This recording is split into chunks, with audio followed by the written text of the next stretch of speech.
Bem, irmãos, hoje eu gostaria de falar para vocês sobre as 4 joias, que Deus está trabalhando em nossa vida para a gente poder ter um ano novo feliz, um ano novo abençoado. Eu não sei se aconteceu com você, eu sei que aconteceu comigo, Com a maioria das pessoas que estão nessa igreja, eu sei também. Assim que deu 0000 de hora, a gente se abraçou aqui na porta da igreja e um ao outro cumprimentamos, nos alegramos, feliz ano novo, Geralmente coloca assim, feliz ano novo, feliz e próspero ano novo, é assim que as pessoas falam. Você sai na rua no dia 1º, as pessoas vão olhar para você alegremente, pessoa que nunca nem te viu na tua vida, feliz ano novo, e a gente também, mesmo sem nunca ter visto, vamos responder para você também, Agora, irmãos, isso é um cumprimento, tipo de lisonja, sabe? É uma coisa boa poder receber um feliz ano novo, mas o fato de você receber um feliz ano novo não quer dizer que você vai ter, nesse ano de 2024, um ano feliz. Porque tudo depende de Deus. Tudo depende lá do nosso Senhor. As coisas só acontecem dentro da soberana vontade de Deus. Veja só. A gente tem que colocar essa palavra soberana até antes da vontade. Soberana vontade de Deus. É sempre assim.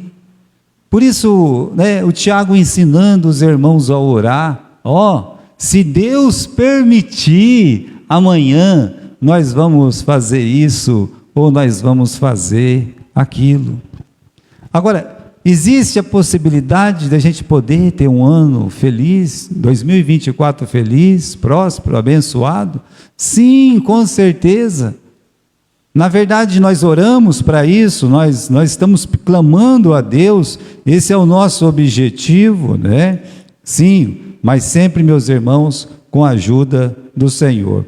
Olha, Pedro, quando ele vai desejar um feliz ano novo, para os crentes, ele pede 4 coisas, Aqui está 1 Pedro capítulo 5, versículo 10, Mas o Deus de toda graça que nos chamou à sua glória eterna, nós falamos da graça, semana passada, para a gente poder crescer na graça e no conhecimento do Senhor. Graças são bênçãos que Deus derrama sobre nós, como nós falamos na semana passada. Nós temos que aumentar em amor, nós temos que aumentar em fé, nós temos que aumentar em esperança. Bem, isso faz parte da graça como um todo. Esse Deus da graça, Ele nos chamou para a sua eterna glória em Cristo. E eu me converti com 12 anos, mas eu ainda não estou na eterna glória. Eu não cheguei lá. Você vai encontrar pessoas que se converteram bem antes de 12 anos, como a Valéria, minha esposa, se converteu com menos de 12 anos, ela, a sua irmã Cláudia, outros irmãos que estão aqui, que cresceram num lar cristão, foram ouvindo o Evangelho dentro de casa e dentro da igreja, eles escutaram que Cristo morreu para salvá-los, e eles entregaram a vida para Jesus. Bem, mas com exceção daqueles que nós conhecemos e já morreram, eles já estão na glória. Então, aqui Pedro está dizendo, esse Deus de toda graça que nos chamou à sua glória eterna em Cristo Jesus. Veja, do dia que eu me converti até esse ano, agora nós vamos entrar no 41º ano. Aí, no mês de fevereiro, eu vou completar 41 anos que eu entreguei a minha vida para Jesus. E desde o dia que eu entreguei a minha vida para Jesus, eu posso escutar Pedro, pelo menos nesse momento eu posso escutar Pedro falando assim, para esse próximo ano, olha, eu peço a Deus, para você, Gilberto, vamos ler aí o versículo 10, Versículo 10. Ele mesmo vos aperfeiçoe, vos confirme, vos fortifique e vos estabeleça. Então são as 4 joias que Deus, Ele quer trabalhar na nossa vida, não somente no ano de 2024. Já pensou você chegar e dizer assim para uma pessoa: olha, eu quero que o ano de 2024 seja uma bênção na sua vida, que Deus te aperfeiçoe, que Deus, Ele possa te confirmar, que Deus te fortaleça e que Deus te estabeleça, né? E você, como você recebe essa bênção que foi proclamada na sua cabeça? Você quer realmente isso? Nós precisamos disso. Então, um 2024, ele não vai acontecer por um acaso. Um feliz 2024 não vai acontecer por um acaso. Aqui no versículo 10, volte aí no versículo 10 comigo, né? Antes dele falar assim: olha, que Deus possa te aperfeiçoar, confirmar, fortalecer e estabelecer, ele coloca uma frase antes. Você consegue ler essa frase antes? Está aqui, essa frase antes, ela está aqui. Diz assim: depois que tenhais padecido um pouco de tempo. Mostrando para nós que o aperfeiçoamento, que a confirmação, que o fortalecimento e o estabelecimento da nossa vida cristã, ela vem às vezes em duras penas, depois de terdes padecido um pouco. Então acredito que quando você estiver sendo aperfeiçoado por Deus, isso só é possível depois de você padecer um pouco. A sua confirmação só é possível depois que você tiver padecido um pouco. Você se tornar um mais forte, o teu fortalecimento espiritual só é possível se você padecer por um pouco de tempo. E a mesma coisa, o estabelecimento. Essas 4 joias, elas não podem vir sem antes ter padecido um pouco. Sobre essas 4 joias que nós vamos falar. Falemos primeiro, meus irmãos, desse desejo de Pedro. Pedro, ele quer que Deus os aperfeiçoe, né? Que Deus vos aperfeiçoe. O tema desse ano vai estar nesse sentido, né, da nossa igreja aqui, o tema de 2024, que será tempo de amadurecimento. Bem, mas aqui, aperfeiçoe vem nesse sentido. Nós, meus irmãos, como crentes, nós como um templo do Espírito Santo, individualmente falando, nós estamos em construção. Eu estou em construção, mesmo depois de ter entregue a minha vida há 41 anos. Eu não sei quanto tempo faz que você entregou a sua vida para Jesus. Pode ser que faz mais de 50 anos que você entregou a sua vida a Jesus, mas ela ainda está em construção. Olha, que Deus vos aperfeiçoe. Esse é um modo operandes de Deus. O jeito de Deus operar todas as coisas é fazendo isso, é ir aperfeiçoando. Eu estava dizendo ontem, seria tão fácil, muito fácil, Deus olhar e dizer assim: haja mundo, e houve mundo. É mais fácil do que ficar lá, primeiro dia, segundo dia, terceiro dia, até o 6º dia. É mais fácil chegar e falar: não, está resolvido, houve o mundo. Só dele dar uma piscadinha assim, não precisava nem piscar, pelo poder que existe em nosso Deus Criador. Mas não, o nosso Deus, Ele olha para aquele mundo disforme, para aquele mundo onde só havia trevas, aquele mundo esquisito, né?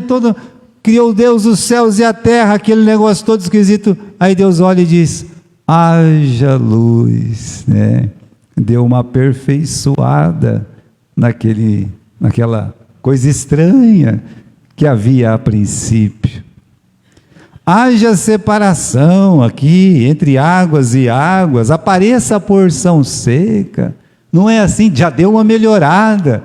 Agora não tem só luz, eu posso pisar em algum lugar, posso até nadar se eu quiser. Você nem estava lá ainda, como é que podia, né? Não tinha um homem para fazer isso. Veja que o modo de Deus operar é ir aperfeiçoando.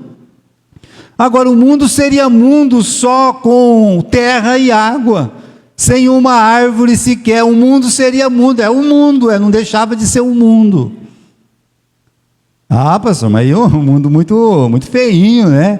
Eu concordo que é um mundo feinho, mas Deus foi aperfeiçoando. Veja, meus irmãos, Ele faz o quê? Depois que Ele cria as coisas, Ele começa a encher, a aperfeiçoar a sua criação.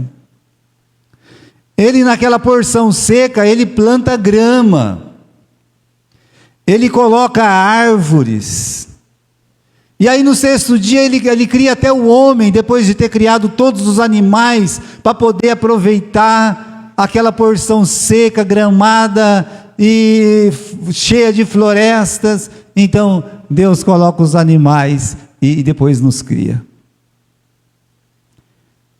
O céu, meus irmãos, que Ele fez lá, a separação tal do firmamento, Ele coloca um sol, Ele coloca uma lua, Ele coloca as estrelas, e depois Ele enche com os pássaros. Ele aperfeiçoa aquilo que Ele cria.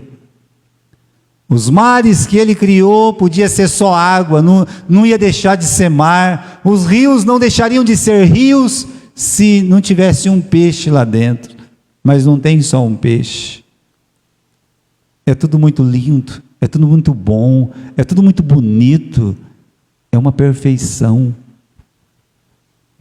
Agora, não é diferente com a minha vida espiritual, com a sua vida espiritual. Quando você vê um irmão sofrendo, caindo em pecado, ou assim, dando um mau testemunho, ou fazendo uma coisa que não deveria, pense na criação de Deus. Pense que Deus pode melhorar muito aquela alma, inclusive a minha, a sua.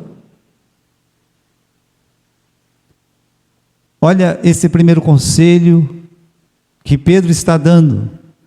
Olha o primeiro desejo do ano de Pedro para mim e para você. Que Deus vos aperfeiçoe.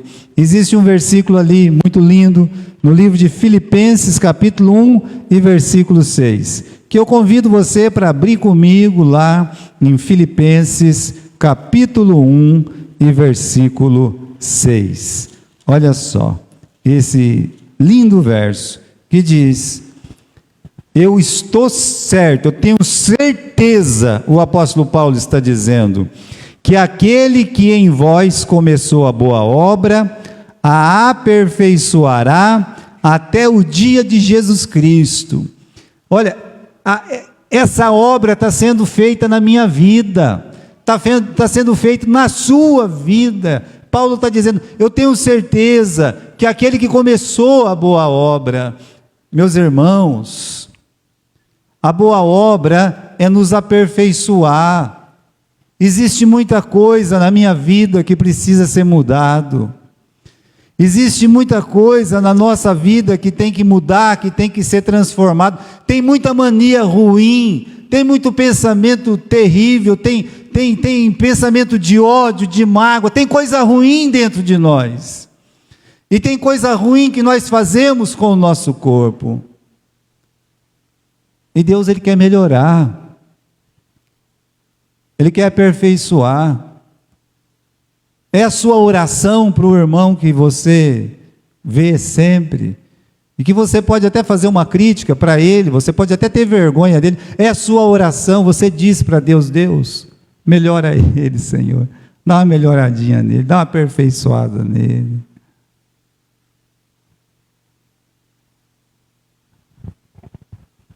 Dá uma ajeitadinha, dá uma calibrada aí, para ver se... Pois é isso que Deus está fazendo, aquele que começou a boa obra, eu tenho certeza, diz o apóstolo Paulo, ele vai terminar. Ele vai nos melhorar, irmão, ele vai, mas para isso tem que sofrer por um pouco de tempo. Ninguém melhora por um acaso. Não. A nossa perfeição tem um custo. Tem. Não importa, meus irmãos, se leva 6 dias, 40 anos. Deus levou 6 dias para aperfeiçoar esse mundo. Levou 40 anos para melhorar lá aquele povo para entrar na terra de Canaã. Escolhendo até quem ia entrar. Só que, meus irmãos, não importa o tempo que leve. O que nós aprendemos da palavra de Deus é que esse é o jeito de Deus fazer, de Deus operar. É assim mesmo que Ele faz. Ele vai melhorando, nos melhorando, aperfeiçoando, deixando mais bonito. E a nossa perfeição tem esse custo, porque tem a oposição de Satanás. Satanás não quer que você melhore. Sabe, quando você pensar numa pessoa desfigurada, sempre lembre do gadareno, sem viver direito, pelado. Pense num homem que se arranhava, um homem que se batia nos outros, estava parecendo mais um monstro do que uma pessoa, xingando, bravejando, cuspindo.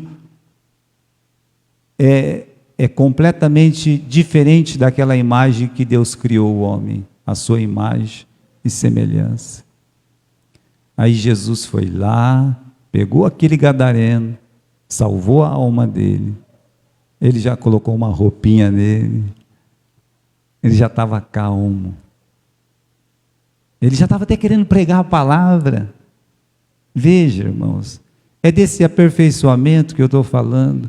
Cada dia nós podemos melhorar, mas isso é uma obra de Deus na nossa vida.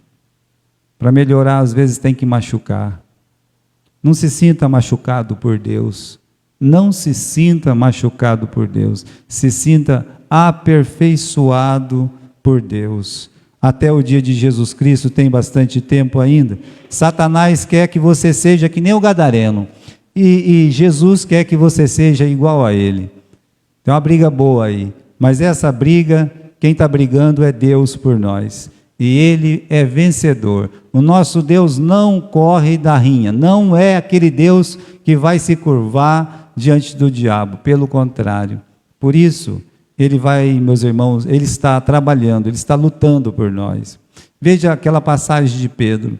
Quando Jesus olha para ele e diz: Pedro, Satanás me pediu você, meu Pedro, né? Para cirandar aí em cima de você. E ele cirandou. Mas Jesus disse: eu já orei por você. Isso mostra que existe essa batalha aí nesse mundo invisível, dessas potestades e tudo mais, que nós não enxergamos, e o nosso Deus, Ele está vencendo essa batalha por nós. Então não se sinta ferido por Deus, machucado por Deus. O processo de aperfeiçoamento realmente faz isso, faz. Continuando, meus irmãos, o apóstolo Pedro disse que Deus vos aperfeiçoe, mas só isso? Não. Continuando aqui no capítulo 5, versículo 10, ele diz que Deus, Ele vos confirme, né? Que Deus vos confirme, confirmar, firmar. Eu percebo que algumas pessoas não entenderam nada da salvação, às vezes não sei se ele realmente entregou a vida para Jesus, não cabe a nós nada disso, né? Mas eu sei que muitas pessoas, elas parecem um arco-íris aí, um arco-íris da vida. Parece, meus irmãos, aqui não tem muito, mas lá em Cornélio tinha aquelas, sabe, empresa de torrefação de café, e saía muita fumaça daquelas chaminés, e de repente a fumaça ia indo, subindo, sumindo, logo desaparecia. Era um fumação, mas de repente parava e sumia, não virava nada. Mas é como o arco-íris, é tão lindo, é tão bonito. Quando eu era criança, eu pensava o que as pessoas diziam, que no fim do arco-íris tem o quê? Tem um tesouro, tem ouro, oba, né? Vão achar um tesouro.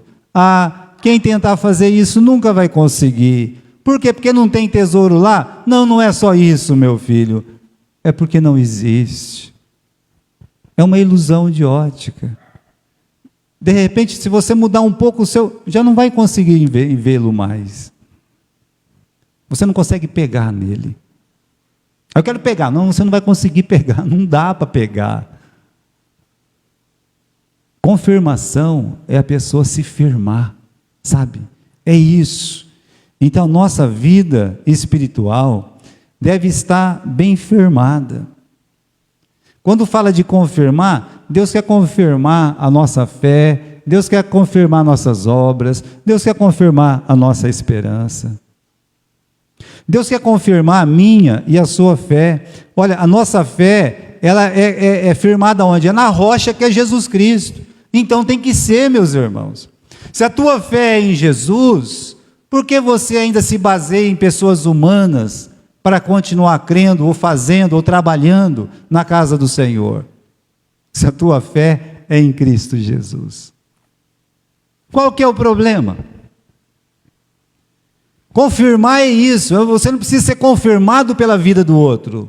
Você é confirmado pela sua fé em Cristo, nessa rocha. Suas obras confirmadas, meus irmãos, em amor. Veja que você pode trocar isso se você quiser. Ah, eu amo aquela pessoa, mas calma lá, você ama mesmo, ela está precisando de uma cesta. Ah, não, eu não posso dar, né? Pronto, o amor acaba rapidinho. Que amor é esse? Ah, eu amo aquela pessoa, ela cai, acontece alguma coisa triste na vida dela, ah, eu odeio. Não, isso não é confirmação de nada, não está firmado. Olha, você pode falar todas as línguas, você pode vender tudo que você tem e dar para os pobres. Sem amor não tem valor nenhum.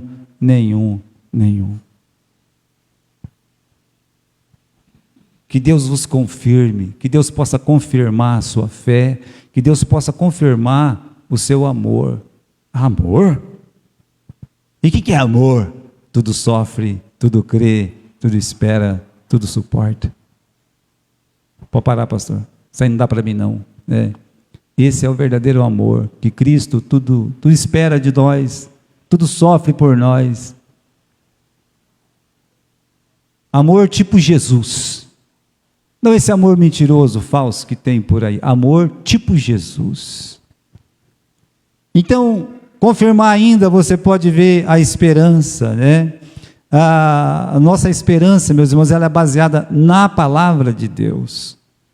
Todas as esperanças nascem de promessa. Então, nós temos a promessa da salvação, nós temos a promessa que Deus vai cuidar dos nossos filhos, nós temos a promessa que Deus vai fazer a nossa obra prosperar. São promessas que Deus faz na sua palavra. Mas onde está afirmada a sua esperança?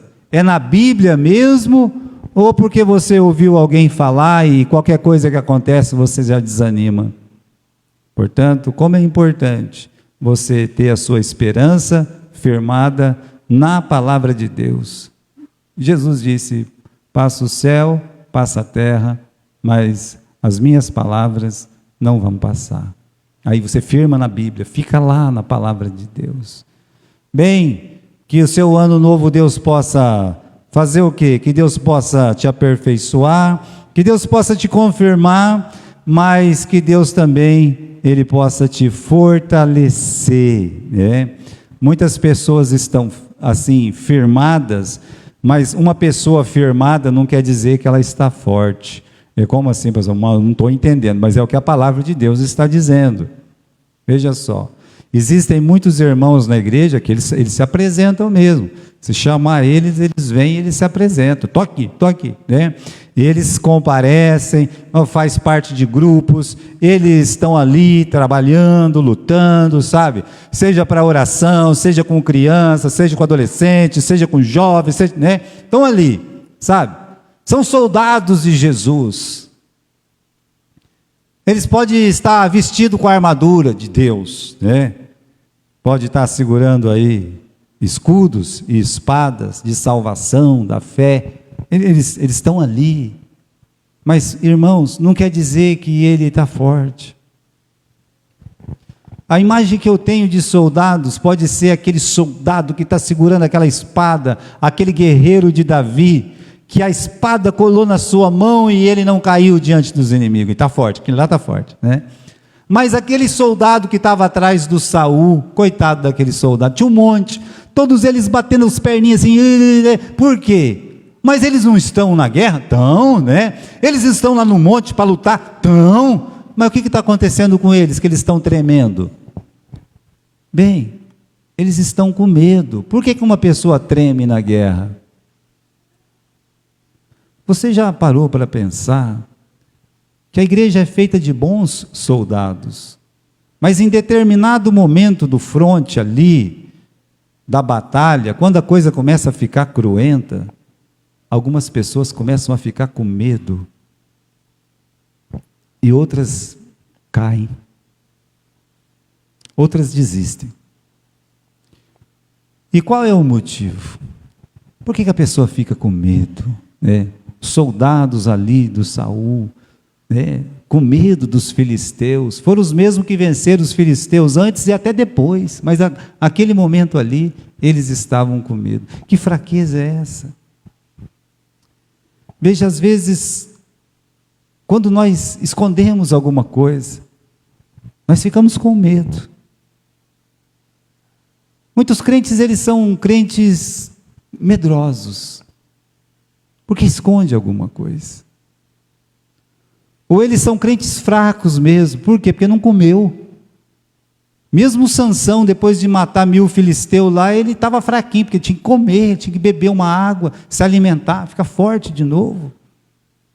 Veja a importância, meus irmãos, dessa questão de Deus vos fortalecer. Agora, como é que Deus, Ele pode me fortalecer? Meus irmãos, comendo. Você está fraco, você tem que comer. Você precisa comer. A pessoa olha e fala, mas rapaz, você está muito fraquinho, você tem que comer. Não é assim que a gente fala para as pessoas, né? Vira e mexe, alguém olha para mim e fala isso, né? Mas eu como bem, eu não como mal não, eu como bem. Eu sou magrelo de ruim, só isso. Agora, você pode olhar e ver uma pessoa lá, sabe, como você vê aquelas figuras, né? De vez em quando eu vejo aquelas imagens da guerra, aquelas criancinhas, tadinha aqui, a mãe pega no colo assim, a cabecinha está virada para trás e os pezinhos quase que cola junto com a cabeça na mão da mãe, de tão fraquinho, sabe? E aí aquilo a gente sabe que é falta de comida. Como é que Deus vai me fortalecer? Eu preciso me alimentar. E Deus, Ele está dando o alimento para nós, que é a Bíblia, que é a palavra de Deus. Você precisa ler a palavra de Deus. Como é que você vai ter um feliz ano novo sem ler a Bíblia? Pense nisso, meus irmãos. Nós temos que criar o hábito. O crente, ninguém deveria mandar ele ler a palavra de Deus. Ele deveria ter o hábito de ler a palavra de Deus.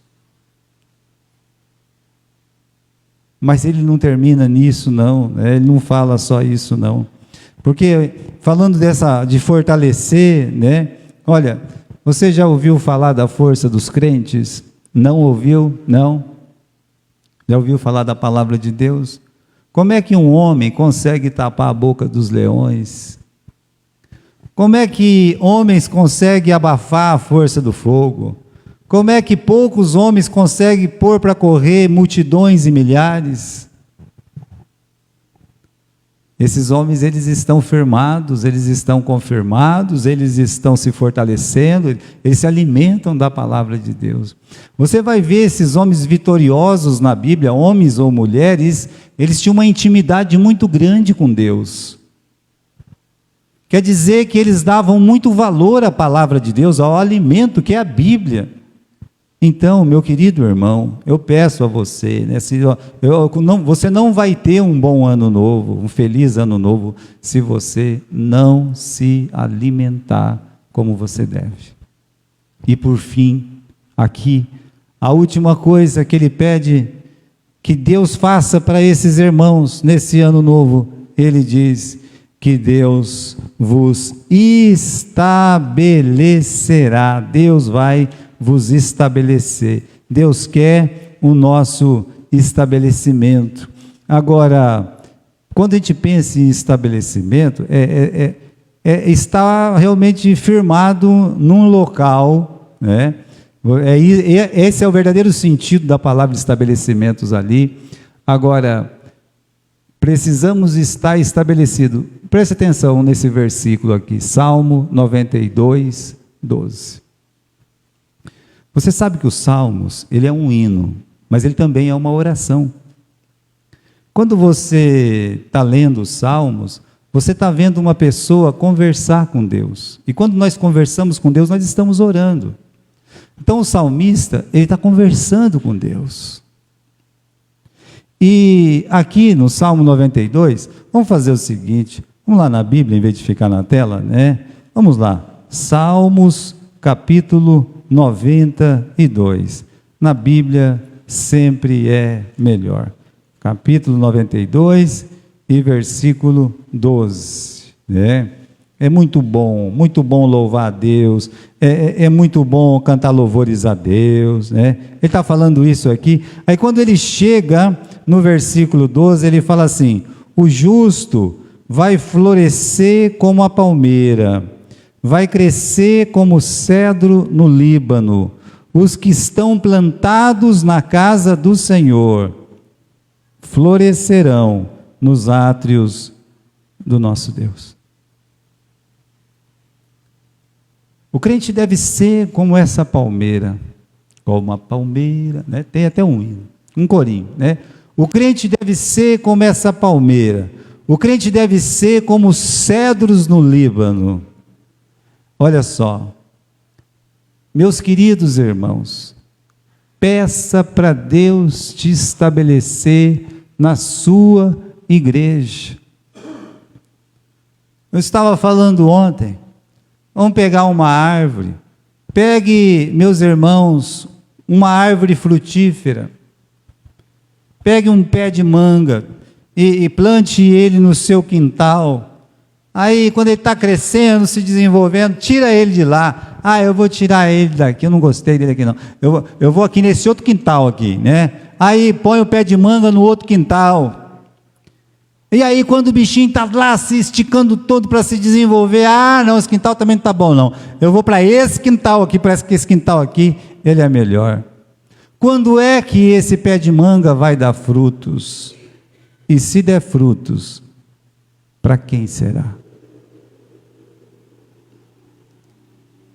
Veja, você não pule de igreja em igreja.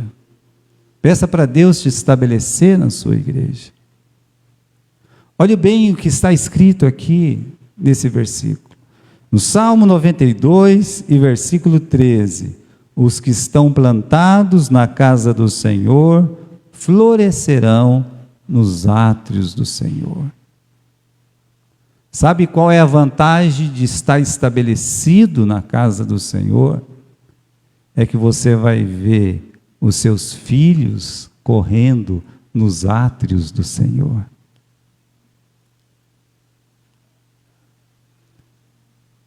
Quando o Zeca chegou aqui, ele era praticamente sozinho, né, Zeca? Hoje as crianças correm aqui, né? Literalmente, né, Zeca? Eles adoram. Eles estão correndo nos átrios do Senhor, da casa do Senhor. Mas é mais que isso. Eles vão dar frutos na casa do Senhor. Você tem onde dar fruto. Você tem o seu quintal para frutificar. Que Deus vos estabeleça. Precisamos estar estabelecidos doutrinariamente. A palavra mesmo. Uma igreja tem que ter doutrinas. Porque senão ela é um clube. Ela é uma associação qualquer. Mas uma igreja de Jesus, ela tem a doutrina firmada na Bíblia, na palavra de Deus. Estabelecidos eclesiasticamente, na igreja, na nossa família, no nosso trabalho, crie suas raízes. Por isso é tão importante meditar sobre um feliz ano novo. Como vai ser feliz se Deus não nos aperfeiçoar? Se Deus não nos confirmar? Se Deus não nos fortalecer e nos estabelecer? Você tem pedido isso para Deus? Meu Deus, Eu peço para mim, peço pelos irmãos da minha igreja, nos aperfeiçoe, Senhor. Nos confirma, Senhor. Nos fortaleça, Senhor. Nos estabeleça. Vamos voltar lá para 1 Pedro capítulo 5. Olha, tem um versículo aqui, né? Antes, tem esse versículo aqui de Jeremias 17:8. Ele também fala daquele crente estabelecido. Ele será como uma árvore plantada junto às boas águas, que estende as suas raízes para o ribeiro. Uma árvore que não se afligirá quando chega o calor, porque as suas folhas estão sempre viçosas. Não sofre de ansiedade durante o ano da seca, nem deixará de dar o seu fruto. Sabe o que o profeta Jeremias está dizendo aqui? Que na nossa vida espiritual, nós vamos passar por aflições. Nós vamos passar por aflições. Um grande calor vai bater sobre a nossa árvore, que somos nós. Não somente isso, mas vai ter aquele ano todinho, não vai ser uma estação apenas. Às vezes nós vamos passar por ano de seca. Você sabe que no Novo Testamento, no Velho Testamento, tinha muita seca. Vocês estão lembrados disso? O Abraão passou por esse tempo de seca. O Isaac passou pelo tempo de seca.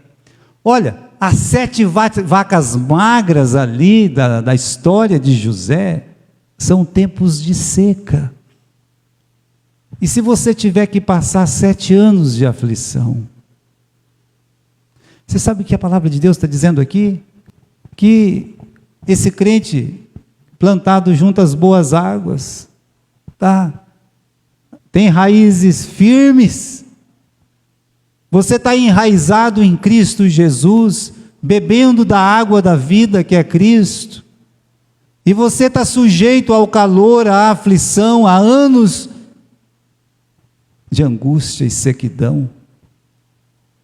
Mas tem uma promessa aqui: não sofre de ansiedade durante o ano de seca, nem deixará de dar o seu fruto.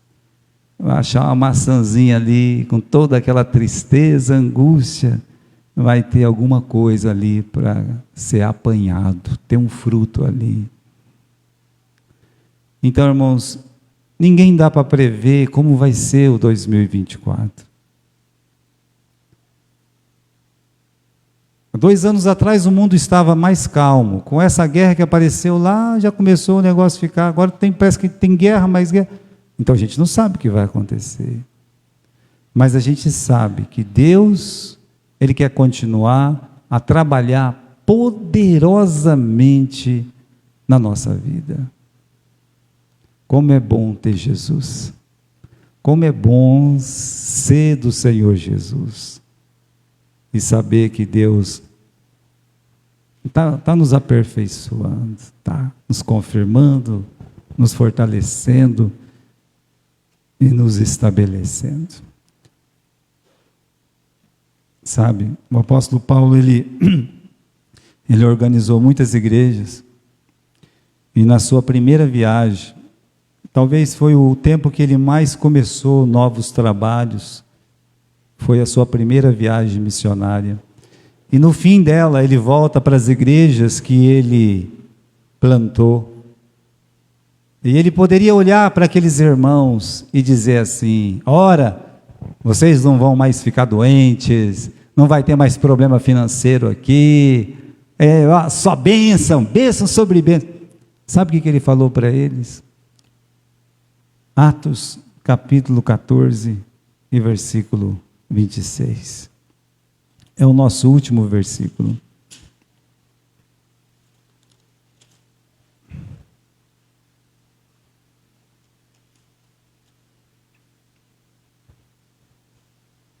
É 22, não é 26, não. Confirmando o ânimo dos discípulos. O ânimo é a alma, né? Confirmando a alma dos discípulos, exortando-os a permanecer na fé, falando para eles: olha, vocês fiquem firmes, hein? Fiquem firmes. Por quê? Porque importa que por muitas tribulações entremos no reino de Deus.